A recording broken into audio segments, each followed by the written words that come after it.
L'homme ne vivra pas de pain seulement, mais de toute parole qui sort de la bouche de Dieu. Voici votre moment de méditation quotidienne.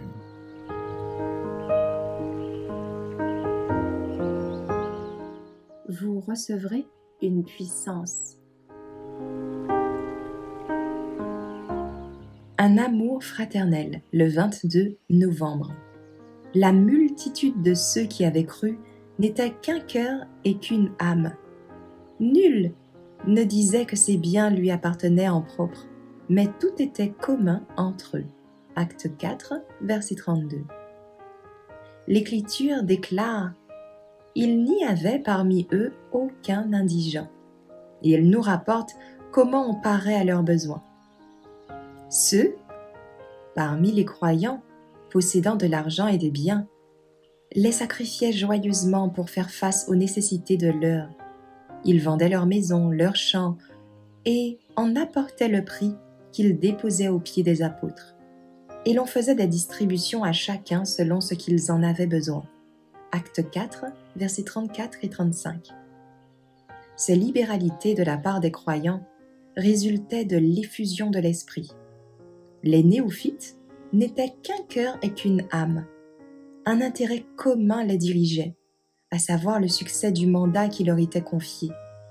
Et la cupidité ne trouvait aucune place dans leur vie. L'amour de leurs frères et de la cause qu'ils avaient épousée était plus grand que celui de l'argent et des biens matériels. Leurs œuvres attestaient que le salut des âmes avait pour eux bien plus grande valeur que toutes les richesses terrestres. Il en sera toujours ainsi lorsque l'Esprit de Dieu prendra possession d'une vie. Ceux dont le cœur est rempli de l'amour du Christ suivront l'exemple du Sauveur, qui se fit pauvre par amour pour nous, afin que sa pauvreté, par celle-ci, nous soyons enrichis. L'argent, le temps, la réputation, tous ces dons reçus de la main divine, il les regardait seulement comme un moyen de contribuer à l'avancement du règne de Dieu. Il en était ainsi dans l'Église primitive. Lorsque, dans l'Église de nos jours, on verra animés de la puissance de l'Esprit, les membres détourner leurs affections des choses de la terre et accepter de faire des sacrifices pour que leurs semblables aient la possibilité d'entendre prêcher l'Évangile, les vérités qu'ils proclameront auront une puissante influence sur leurs auditeurs.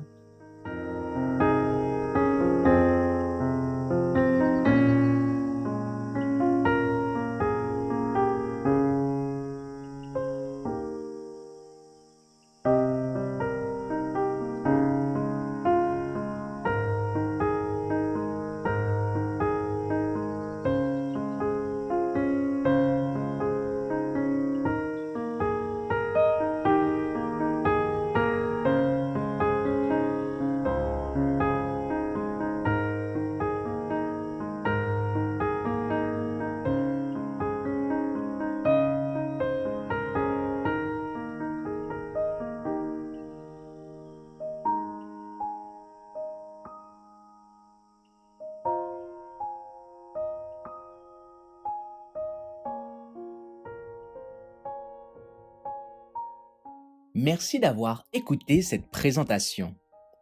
Assurez-vous de nous rejoindre demain pour votre moment de méditation quotidienne avec lereste.org.